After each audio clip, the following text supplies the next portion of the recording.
Hello दोस्तों, नमस्कार साथियों का स्वागत है आपके अपने यूट्यूब चैनल एक्सेस एकेडमी पर। दोस्तों, आप सभी की आगामी टीजीटी, पीजीटी, एलटी ग्रेड और यूजीसी नेट की परीक्षाओं को ध्यान में रखते हुए आपके अपने यूट्यूब चैनल पर हिस्ट्री की निर्णायक टेस्ट सीरीज शुरू की गई है, जिसका पहला वीडियो आज आप सभी के सामने है, जिसमें हम न्यू एग्जाम पैटर्न पर आधारित पीवाईक्यू और इंपॉर्टेंट क्वेश्चंस को डिस्कस करेंगे। आप सभी से निवेदन है कि वीडियो को दोस्तों में शेयर करें, चैनल को सब्सक्राइब कर लें आगे की तैयारी को फ्री ऑफ कॉस्ट जारी रखने के लिए। तो आइए दोस्तों देखते हैं निर्णायक टेस्ट सीरीज का पार्ट 1 का पहला प्रश्न जो आप सभी के सामने है। पहला प्रश्न दोस्तों आप सभी के सामने है, मातृ देवी की पूजा किस सभ्यता से संबंधित है? ऑप्शन ए आर्य सभ्यता, ऑप्शन बी भूमध्य सागरीय सभ्यता और ऑप्शन सी सिंधु घाटी सभ्यता और ऑप्शन डी उत्तर वैदिक सभ्यता। राइट आंसर यहां पर है ऑप्शन नंबर सी, मातृ देवी की पूजा सिंधु घाटी सभ्यता से संबंधित है। अगला प्रश्न है, किस वैदिक ग्रंथ में वर्ण शब्द का सर्वप्रथम नामोल्लेख मिलता है? Option A Rigveda, option B Atharvaveda, option C Samaveda, option D Yajurveda. Right answer आप सभी लोग फटाफट कमेंट करें। राइट आंसर यहां पर होने वाला है ऑप्शन नंबर ए ऋग्वेद। दोस्तों आप सभी को बता दें, वर्ण शब्द का सर्वप्रथम उल्लेख ऋग्वेद में मिलता है। ऋग्वेद सबसे प्राचीन वेद है, ये आप सभी लोग जानते हैं। ऋग्वेद के 10वें मंडल में पुरुष सूक्त में सर्वप्रथम शूद्र शब्द का वर्णन भी देखने को मिलता है, जिसमें बताया गया है कि 4 वर्णों की उत्पत्ति जो है विराट पुरुष के विभिन्न अंगों से हुई है। अगला प्रश्न आप सभी के सामने है, जैनवाद के अनुसार कितने तीर्थंकर हैं? तो option A 24, option B 25, option C 20, option D 22। Right answer यहां पर होगा आपका ऑप्शन नंबर ए। जैनवाद के अनुसार कुल 24 तीर्थंकर हुए हैं। 24वें तीर्थंकर महावीर स्वामी थे, जो अंतिम तीर्थंकर थे। इस धर्म में अहिंसा को सर्वोच्च स्थान दिया गया है और इस धर्म के प्रथम तीर्थंकर ऋषभदेव और 23वें तीर्थंकर पार्श्वनाथ थे। अगला प्रश्न आप सभी के सामने है, महाराष्ट्र में जो एलोरा की गुफा है उसका निर्माण किसके शासनकाल में हुआ था? Option A Rashtrakuta, option B Pallava, option C Pala, option D Chola. Right answer यहां पर होने वाला है आप सभी के लिए ऑप्शन नंबर ए। महाराष्ट्र में जो एलोरा की गुफाएं हैं उनका निर्माण राष्ट्रकूट शासकों के शासनकाल में हुआ था और एलोरा तथा एलिफेंटा गुफाओं का निर्माण जो है राष्ट्रकूटों के शासनकाल में हुआ है। और एलोरा में 34 शैलकृत गुफाएं हैं, जिनमें से गुफा संख्या 1 से गुफा संख्या 12 तक बौद्ध धर्म से संबंधित है, गुफा संख्या 13 से 29 तक हिंदू धर्म से संबंधित है तथा गुफा संख्या 30 से 34 तक जैन धर्म से संबंधित है।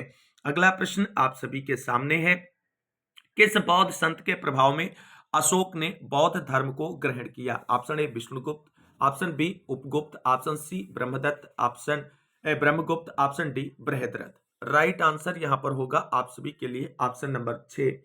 अशोक ने बौद्ध धर्म को बौद्ध संत उपगुप्त के द्वारा ग्रहण किया था। अगला प्रश्न आप सभी के सामने है, निम्नलिखित राजाओं में किसका जैन धर्म के प्रति भारी झुकाव था? Option A Dasharath, option B Brihadratha, option C Kharavela, option D Huvishka. Right answer यहां पर होने वाला है आप सभी के लिए ऑप्शन नंबर सी खारवेल। अगला प्रश्न आप सभी के लिए, वैदिक कर्मकांड में होता का या होत्री का संबंध है किससे है, ये आपको बताना है। ऋग्वेद से, यजुर्वेद से, सामवेद से, अथर्ववेद से। राइट आंसर यहां पर आपके लिए होगा ऑप्शन नंबर ए। वैदिक कर्मकांड में होता या होत्री का संबंध ऋग्वैदिक काल के प्राचीन वेद ऋग्वेद से है। आप सभी को यहां पर बता दें, ऋग्वेद के यज्ञकर्ता को होता या होत्री कहा जाता है, यजुर्वेद के यज्ञकर्ता को अध्वर्यु कहा जाता है, सामवेद के यज्ञकर्ता को उद्गाता कहा जाता है और अथर्ववेद के जो यज्ञकर्ता हैं उनको ब्रह्मा कहा जाता है, या कह सकते हैं इनसे संबंधित ज्ञाताओं के नामों को यहां पर मेंशन किया गया है। अगला प्रश्न है, पाल वंश के पतन के बाद बंगाल में किस राजवंश ने अपना शासन स्थापित किया? सेन वंश, ऑप्शन बी गौड़ वंश, ऑप्शन सी इलियास वंश, ऑप्शन डी गणेश वंश। राइट आंसर यहां पर होगा आप सभी के लिए ऑप्शन नंबर ए। पाल वंश के पतन के बाद बंगाल में सेन वंश के शासकों ने अपना शासन स्थापित किया और इस वंश के संस्थापक सामंत सेन थे। बल्लाल सेन एवं लक्ष्मण सेन इस वंश के प्रमुख शासकों में गिने जाते हैं। अगला प्रश्न आप सभी के सामने है, जैन धर्म का सबसे महत्वपूर्ण आधारभूत सिद्धांत क्या है? ऑप्शन ए कर्म, ऑप्शन बी अहिंसा, ऑप्शन सी विराग, ऑप्शन डी निष्ठा। राइट आंसर यहां पर आप सभी के लिए होगा ऑप्शन नंबर बी अहिंसा। राइट आंसर होगा आप सभी के लिए ऑप्शन नंबर बी अहिंसा। इसको अभी हमने डिस्कस किया था। अगला प्रश्न आप सभी के लिए, सारनाथ में स्थित डैश डैश स्तूप का निर्माण महान सम्राट मौर्य सम्राट अशोक ने किया था। यह भारत में स्थित प्रमुख बौद्ध संरचनाओं में से एक है। Option A Dhauli, option B Dhamek, option C Bharhut, option D Lalitgiri. यानी किस बौद्ध स्तूप का निर्माण महान मौर्य सम्राट अशोक के द्वारा कराया गया था? तो यहाँ पर राइट आंसर आप सभी के लिए होगा ऑप्शन नंबर बी धमेक स्तूप का निर्माण महान मौर्य शासक अशोक की तरफ से कराया गया था। अगला प्रश्न है, वैदिक सभ्यता डैश डैश डैश नदी के तट पर विकसित हुई। यानी वैदिक सभ्यता किस नदी के तट पर विकसित हुई? Option A Godavari, option B Kaveri, option C Krishna, option D Saraswati. तो यहाँ पर दोस्तों आप सभी लोग देख सकते हैं गोदावरी, कावेरी, कृष्णा ये सभी दक्षिण भारत की नदियां हैं, जबकि वैदिक सभ्यता जो है उत्तरी भारत में विकसित हुई है और इसलिए यहां पर एक ही नदी मात्र बचती है जो सरस्वती नदी है। और राइट आंसर हो जाता है ऑप्शन नंबर डी। यहां पर आप सभी को बता दें, ऋग्वेद में वर्णित 7 नदियां सिंधु, सरस्वती, सतलज, ब्यास, रावी, झेलम एवं चिनाब के आधार पर आर्यों का निवास स्थान जो है वो सप्त सैंधव कहा जाता है और यहां पर सरस्वती ऑप्शन सही होगा। अगला प्रश्न है, हिंदू पौराणिक कथाओं के अनुसार महाकाव्य रामायण में भगवान श्री राम अयोध्या के शासक थे जो डैश डैश की राजधानी थी। Option A Hastinapur, option B Kuru, option C Kalinga, option D Kaushal. Right answer यहां पर होगा आप सभी के लिए ऑप्शन नंबर डी, कौशल की राजधानी थी। अगला प्रश्न आप सभी के लिए, चंद्रगुप्त के पुत्र का नाम बताइए जिन्होंने 298 से 272 ईसा पूर्व के बीच शासन किया और संपूर्ण भारत में साम्राज्य को बढ़ाया था। Option A Harshavardhan, option B Aniruddha, option C Bindusara और option D Vasudev. Right answer क्या होगा आप सभी लोग फटाफट कमेंट करें। तो राइट आंसर यहां पर होने वाला है आपका option number C Bindusara. Maurya सम्राट चंद्रगुप्त मौर्य के पुत्र का नाम बिंदुसार था जिसने 298 से 272 ईसा पूर्व के बीच शासन किया। यूनानी लेखकों ने इसे अमित्र चेट्स या अमित्र घात कहा है, ये बात आप सभी लोग ध्यान रखना। अगला प्रश्न है, मौर्य राजवंश की स्थापना मगध में हुई जो वर्तमान में डैश डैश के नाम से जाना जाता है। यानी किस नाम से जाना जाता है? Option A Paschim Bengal, option B Punjab, option C Bihar, option D Andhra Pradesh. Right answer यहां पर बनेगा ऑप्शन नंबर सी बिहार के नाम से जाना जाता है। अगला प्रश्न है, अशोक के कौन से शिलालेख में ब्राह्मी लिपि का प्रयोग नहीं किया गया था? Option A Sarnath, option B Shahbazgarhi, option C Dhauli, option D इनमें से कोई नहीं। राइट आंसर यहां पर आपका होगा ऑप्शन नंबर बी सहबाजगढ़ी का जो शिलालेख है उसमें ब्राह्मी लिपि का प्रयोग नहीं किया गया है। तो ये किस लिपि में लिखा गया है शिलालेख? तो ये खरोष्ठी लिपि में लिखा गया शिलालेख है। अगला प्रश्न आप सभी के लिए, जैन दर्शन के अनुसार सम्यक दर्शन का अर्थ है। ऑप्शन ए जीव के वास्तविक स्वरूप का ज्ञान, ऑप्शन बी तत्व ज्ञान के प्रति विश्वास से श्रद्धा, ऑप्शन सी पंच महाव्रतों का ज्ञान, ऑप्शन डी इस बात का ज्ञान कि पुद्गल अवास्तविक है। तो राइट आंसर यहां पर आप सभी के लिए ऑप्शन नंबर बी बनेगा, तत्व ज्ञान के प्रति विश्वास या श्रद्धा। अगला प्रश्न दोस्तों देखते हैं। अगला प्रश्न है, निम्नलिखित में से कौन सा क्षेत्र अशोक के साम्राज्य अधीन नहीं था? Option A Kashmir, option B Gurjara, option C Karnataka, option D Kamarupa. Right answer क्या होगा? राइट आंसर यहां पर बनेगा ऑप्शन नंबर डी, कामरूप जो है वो अशोक के साम्राज्य के अधीन नहीं था। कर्नाटक के मास्की अभिलेख तथा मध्य प्रदेश के गुर्जरा अभिलेख से ज्ञात होता है कि अशोक का साम्राज्य कर्नाटक तक था। राज तड़ंगिनी के अनुसार अशोक ने कश्मीर में श्रीनगर तथा नेपाल में देवपत्तन नामक नगर बसाए, अतः कश्मीर भी अशोक के साम्राज्य में शामिल था। कामरूप असम का पुराना नाम था। यह अशोक के साम्राज्य के अधीन नहीं है। अगला प्रश्न है, मौर्य राजवंश के अंतिम शासक कौन थे? Option A Ashoka, option B Bindusara, option C Brihadratha और option D Pushyamitra. Right answer होगा आपका ऑप्शन नंबर सी, मौर्य राजवंश के अंतिम शासक बृहद्रथ थे। इसकी हत्या उसके सेनापति पुष्यमित्र शुंग ने 185 ईसा पूर्व में कर दी और मगध में शुंग वंश की स्थापना की थी।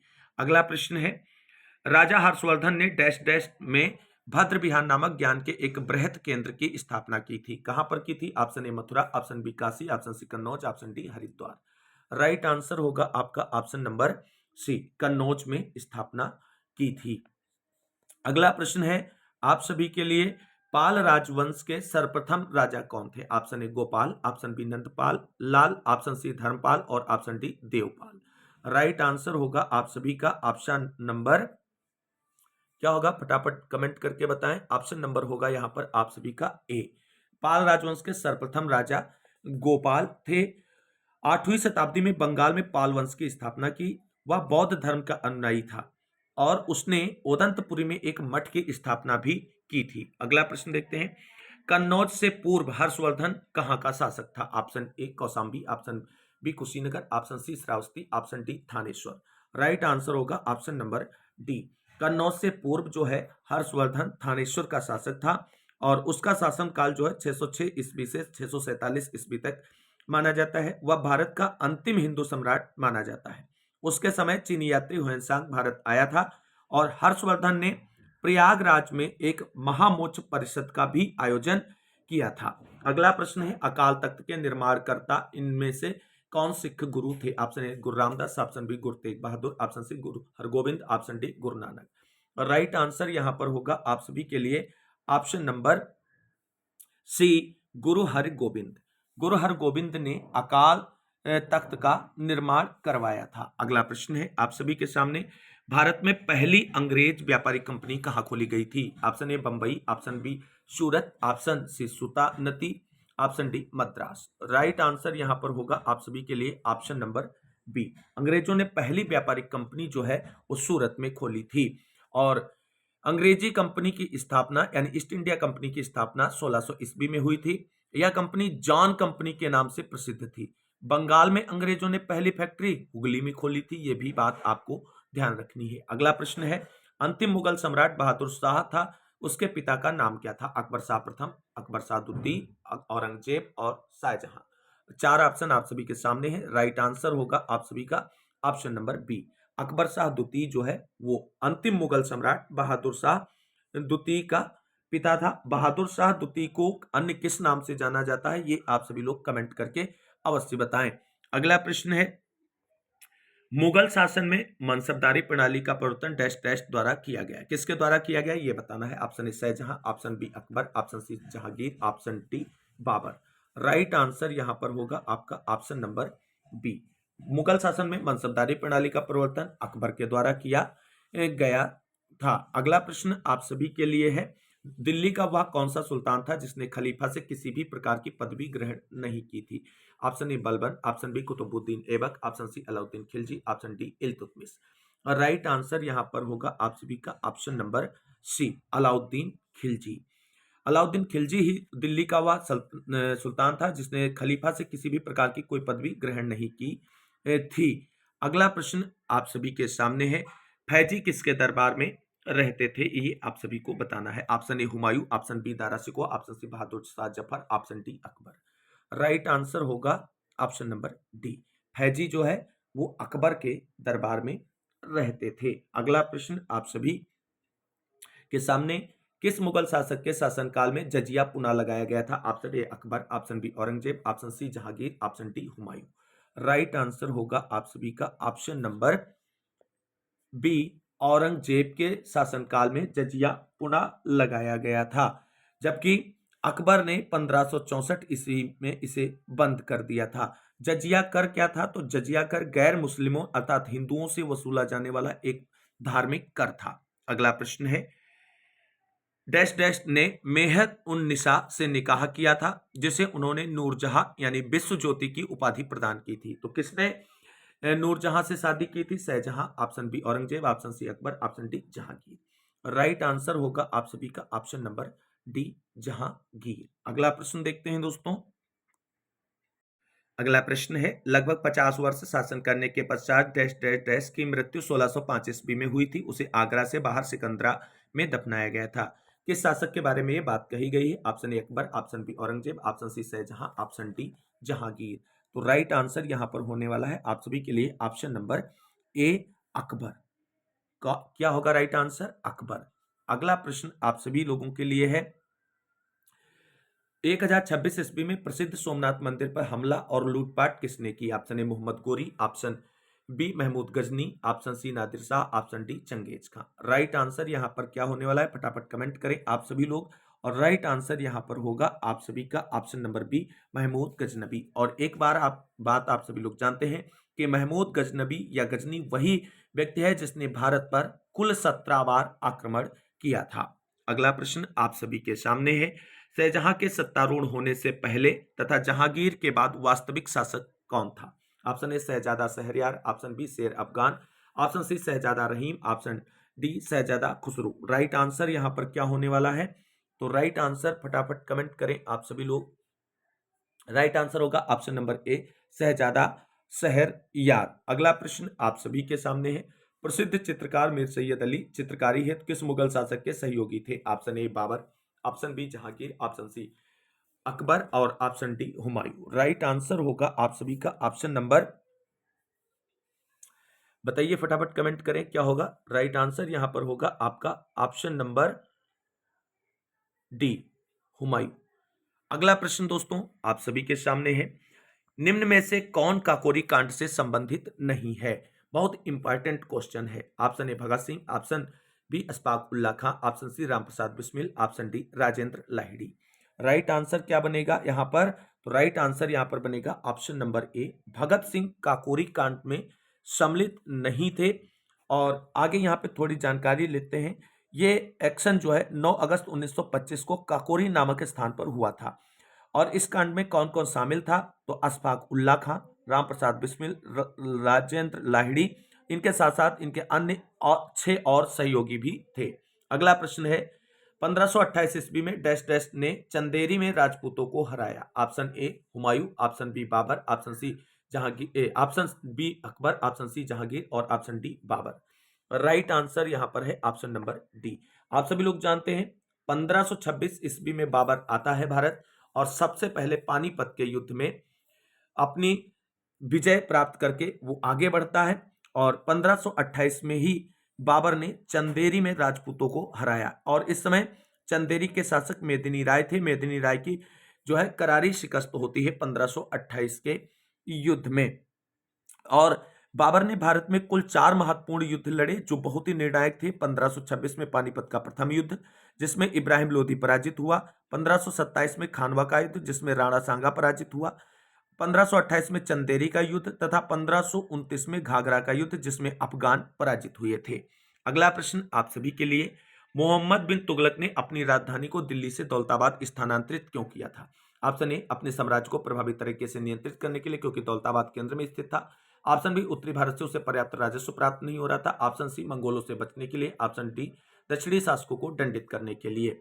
बहुत ही अच्छा प्रश्न है और राइट आंसर होगा इसका आपके लिए ऑप्शन नंबर ए, अपने साम्राज्य को प्रभावी तरीके से नियंत्रित करने के लिए क्योंकि दौलताबाद केंद्र में स्थित था। हालांकि यह योजना उसकी सफल नहीं हो सकी। अगला प्रश्न है, किस घटना के उपलक्ष्य में पुर्तगालियों ने अंग्रेजों को बंबई सौंप दिया था? ऑप्शन ए स्पेन के हाथों से पुर्तगालियों की आजादी, ऑप्शन बी चार्ल्स द्वितीय व पुर्तगाली राजकुमारी कैथरीन ऑफ ब्रेगेंजा से विवाह, ऑप्शन सी 1588 ईस्वी में ब्रिटिशों द्वारा स्पेन के आर्माडा का कुचला जाना और ऑप्शन डी 1630 ईस्वी में मैड्रिड की संधि। राइट आंसर यहाँ पे आपके लिए ऑप्शन नंबर बी है, चार्ल्स द्वितीय का पुर्तगाली राजकुमारी कैथरीन ऑफ ब्रेगेंजा से विवाह होने के उपलक्ष्य में पुर्तगालियों ने बंबई अंग्रेजों को गिफ्ट के रूप में दे दिया था। अगला प्रश्न आप सभी के लिए, निम्नलिखित में से कौन से सिख गुरु ने 1699 में खालसा पंथ की स्थापना की? खालसा निष्ठावान समुदाय जो अपने विश्वास के दृश्य प्रतीकों को पहनते हैं और योद्धाओं की तरह प्रशिक्षित होते हैं। ऑप्शन ए श्री गुरु तेग बहादुर, ऑप्शन बी श्री गुरु हरगोविंद सिंह, ऑप्शन सी श्री गुरु हरकृष्ण और ऑप्शन डी श्री गुरु गोविंद सिंह। राइट आंसर यहां पर क्या होगा, तो राइट आंसर बनेगा आपके लिए ऑप्शन नंबर डी, श्री गुरु गोविंद सिंह। गुरु गोविंद सिंह सिखों के 10वें गुरु थे। गुरु गोविंद सिंह ने ही 1699 ईस्वी में खालसा पंथ की स्थापना की थी। खालसा पंथ एक निष्ठावान पंथ है, आप सभी लोग जानते हैं, जहां पर आप विश्वास के दृश्य को प्रतीक को पहनते हैं एवं योद्धाओं की तरह उन्हें प्रशिक्षित भी किया जाता है। अगला प्रश्न है, किस सिख गुरु ने सिख विवाह समारोह शुरुआत आनंद कारज के नाम से की थी? ऑप्शन ए गुरु नानक देव जी, ऑप्शन बी गुरु अमरदास, ऑप्शन सी गुरु गोविंद सिंह, ऑप्शन डी गुरु रामदास।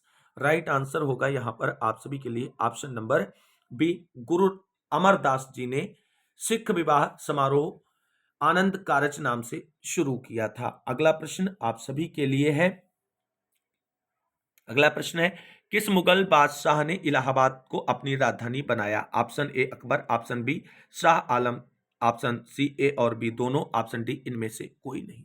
राइट आंसर होगा यहां पर आप सभी लोगों के लिए option number B, Shah Alam.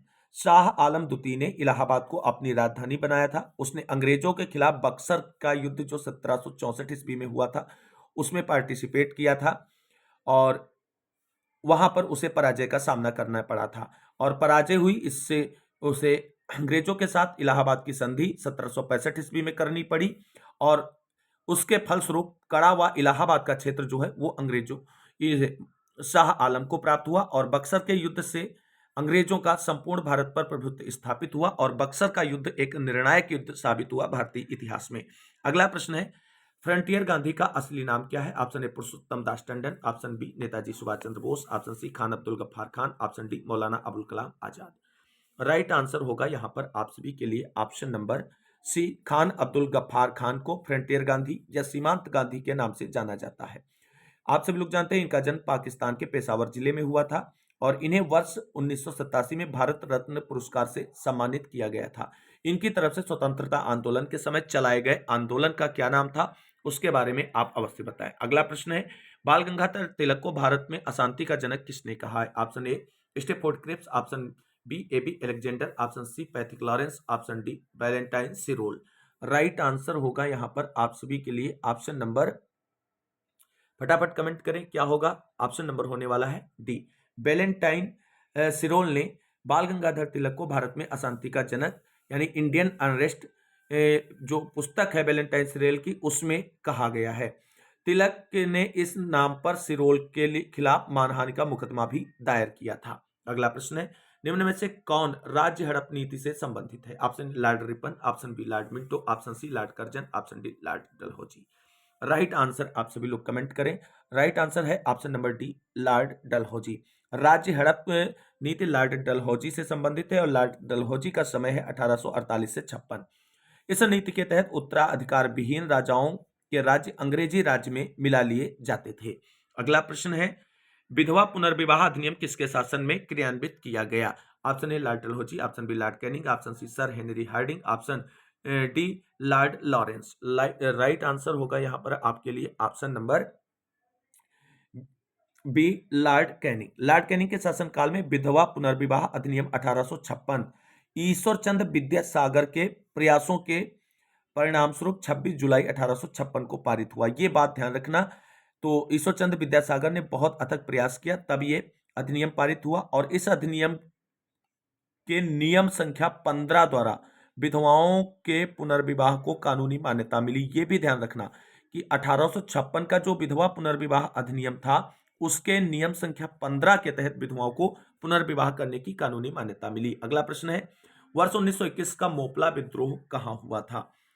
Option A Kashmir, option B Punjab, option C Kerala, option D Assam. Right answer है आपके लिए ऑप्शन नंबर सी, ये केरल में हुआ था। अगला प्रश्न है, इनकलाब जिंदाबाद नारा किसने बुलंद किया? Option A Mohammad Ali Jinnah, option B Chandrashekhar Azad, option C Sardar Bhagat Singh, option D Subhash Chandra Bose. Right answer है आप सभी के लिए option number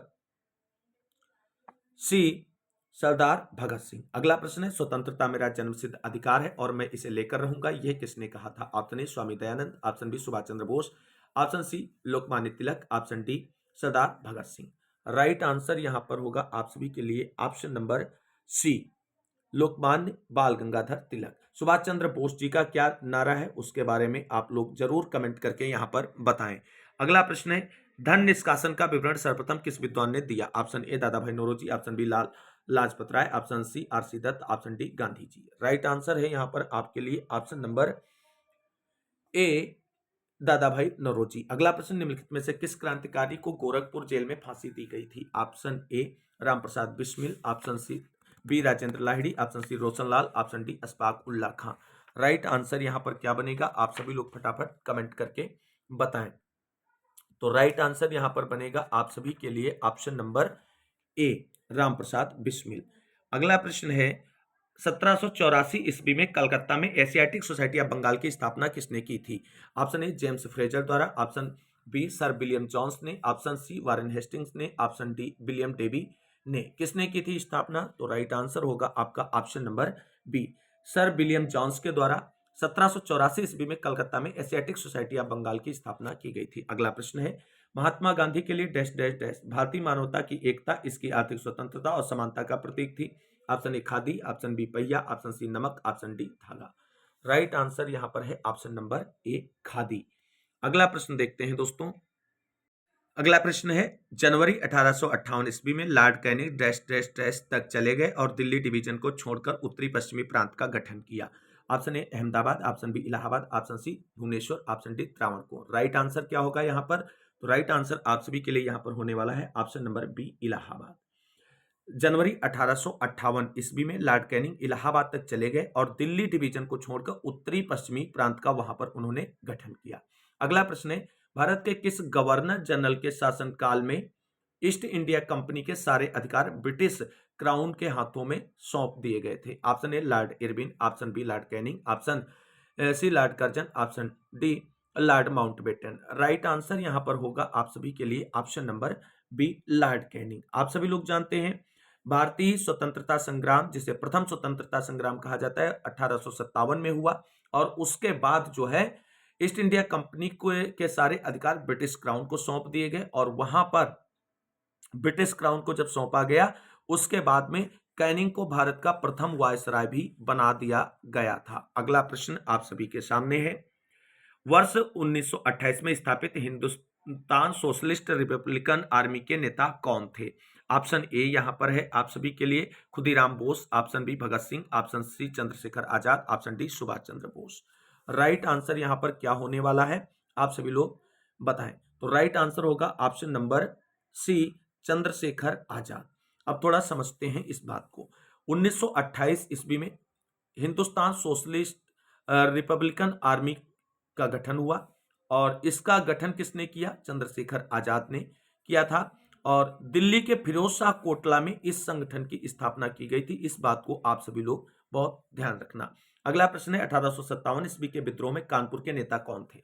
option A Tatya Tope, option B Kunwar Jagdish Singh, option C Nana Sahib, option D Wajid Ali Shah. Right answer यहां पर होने वाला है आपका ऑप्शन नंबर सी नाना साहब।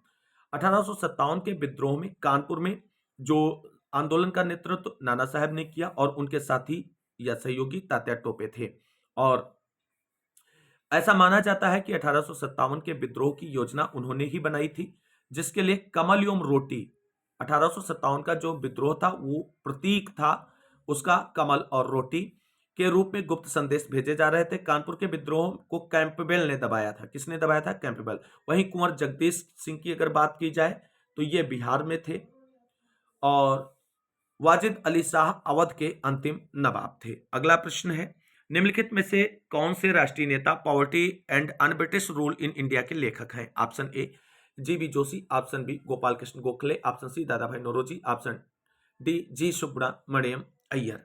तो राइट आंसर यहां पर क्या होगा आप सभी लोग फटाफट कमेंट करें। तो राइट आंसर है ऑप्शन नंबर सी दादा भाई नौरोजी और इसी पुस्तक में उन्होंने धन के अपवाह सिद्धांत को प्रस्तुत किया था। अगला प्रश्न है वर्ष 1904 में किसने क्रांतिकारियों की गोपनीय समिति के रूप में अभिनव भारत का आयोजन किया था? बहुत ही अच्छा और इंपॉर्टेंट क्वेश्चन है। Option A B T Savarkar, option B Prafulla Chaki, option C Sachin Sanyal, option D Ras Bihari Bose. Right answer यहां पर होगा आपके लिए ऑप्शन नंबर ये बीटी सावरकर। 1904 में बीटी सावरकर यानी विनायक दामोदर सावरकर ने क्रांतिकारियों की गोपनीय समिति के रूप में अभिनव भारत का आयोजन या गठन किया था। यह समिति लोगों को प्रशिक्षण भी देती थी। यह संस्था क्रांति के माध्यम से भारत को आजादी दिलाने हेतु दृढ़ संकल्प थी। अगला प्रश्न आप सभी के सामने पंचशील का नारा किससे संबंधित है? Option A Mahatma Gandhi, option B Lal Bahadur Shastri, option C Pandit Jawaharlal Nehru, option D Swami Vivekananda. Right answer आप सभी लोग जानते हैं इसका और option number C Pandit Jawaharlal Nehru. Mahatma Gandhi किस वर्ष कांग्रेस के अध्यक्ष चुने गए थे? Option A 1921, option B 1922, option C 1923, option D 1924। Right answer आप सभी लोग फटाफट कमेंट करें। तो राइट आंसर यहां पर होने वाला है आप सभी के लिए ऑप्शन नंबर डी 1924। और ये अधिवेशन कहां पर हुआ था? तो कांग्रेस का बेलगांव अधिवेशन जो 1924 में हुआ था, उसमें गांधी जी अध्यक्ष बने। और गांधी जी कांग्रेस के अधिवेशनों के एक बार, मात्र एक बार अध्यक्षता की है, वो भी 1924 में की है। अगला प्रश्न है, निम्नलिखित में से कौन से महत्वपूर्ण व्यक्ति ने सभी 3 गोलमेज सम्मेलनों में भाग लिया था? Option A Madan Mohan Malaviya, option B Annie Besant, option C Mahatma Gandhi, option D B R Ambedkar. Right answer है यहां पर आप सभी के लिए option number D B R Ambedkar. Doctor Bhimrao Ambedkar ने सभी गोलमेज सम्मेलनों में भाग लिया था, ये बात आप सभी लोग जानते हैं। जबकि द्वितीय गोलमेज सम्मेलन में गांधी जी ने कांग्रेस के एकमात्र प्रतिनिधि के रूप में भाग लिया था। अगला प्रश्न, आगरा और अवध के संयुक्त प्रांत, जिन्हें अब उत्तर प्रदेश के नाम से जाना जाता है, ने वर्ष 1921 में अपनी राजधानी डैश डैश से लखनऊ में स्थानांतरित की। कहां से लखनऊ में स्थानांतरित की, ये बताना है। तो राइट आंसर होगा, क्या होगा इस प्रश्न का राइट आंसर? आप सभी लोग फटाफट कमेंट करके बताएं।